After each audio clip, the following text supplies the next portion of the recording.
We're here with krisAnne Hall, Liberty First. I agree, Liberty First. And she's gave a talk here that really is close to my heart, and I'd like her to give us the thesis of her talk. As I understood it, because I wasn't able to hear it, people are misquoting history and leaving out context and misinforming the public about the heroes, the founding fathers. So you can talk about that. Well, it's a course that I teach at our online constitutional training called Liberty First University, and the course is called The Forgotten Founders. We also teach it in schools and private groups across the country. And what we do is we show you the people who gave so much so that we could be free, and yet the progressive education system denies their existence. There are some people who gave their only free breath so that we could have freedom, and we are denied knowing what they did and who they are. And I think that's disgraceful. As a place in the world, as America is professed to be, where we champion diversity and we champion the heroes of all kinds, to willfully deny the existence and heroism of these people, it's not only disgraceful, it's intentional, and it's something that I try to remedy, because what's happening now is this idea that America was founded on racism and misogyny is all a task to simply undermine the Constitution itself, to alienate entire generations of people, to think that it doesn't apply to them, or it's irrelevant to them, or it's hostile to them.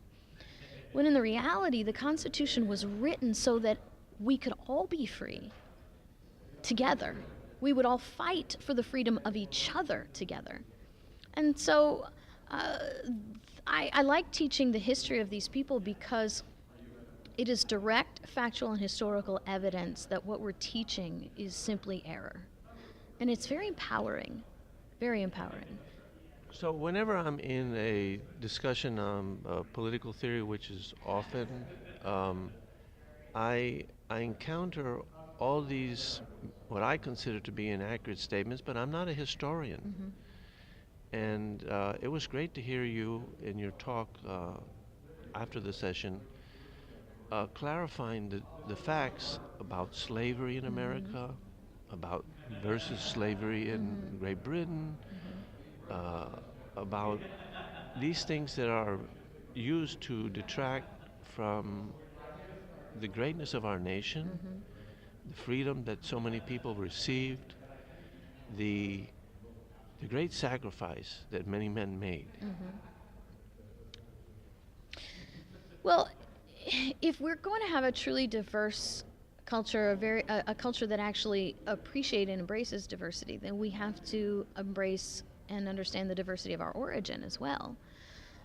Quite often you hear people say, well, America was a melting pot and we started off that way, and that's true. I mean, even Thomas Paine remarked about that as a strength. The fact that we were not all, even though we were all ruled by the British government, we were not all British by birth. There were so many immigrants that he said that was actually a strength, because the people were there because of liberty. They were there for freedom, so they were loyal to that before they were loyal to the government. That's really what helped us gain our independence from Great Britain, was the fact that the people, so many of the people, not all of them, mind you, but so many of them were loyal to liberty and were willing to do whatever it took. But when we deny certain people their places in history, then we deny entire cultures of heroes and examples that liberty is attainable and it has a value worth fighting for. The great experiment that was America with limited government, as Thomas Jefferson said, to secure these rights, governments are created. And that tells you what a government should do and what it shouldn't do.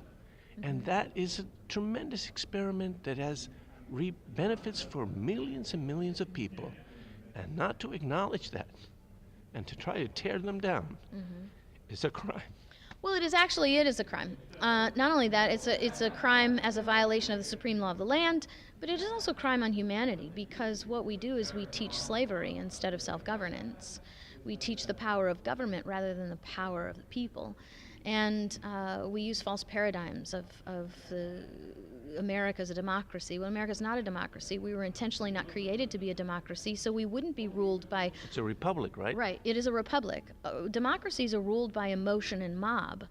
And the government changes and mutes at every twist and turn of the fickle psyche. But a constitutional republic is a government that has a written standard that cannot change.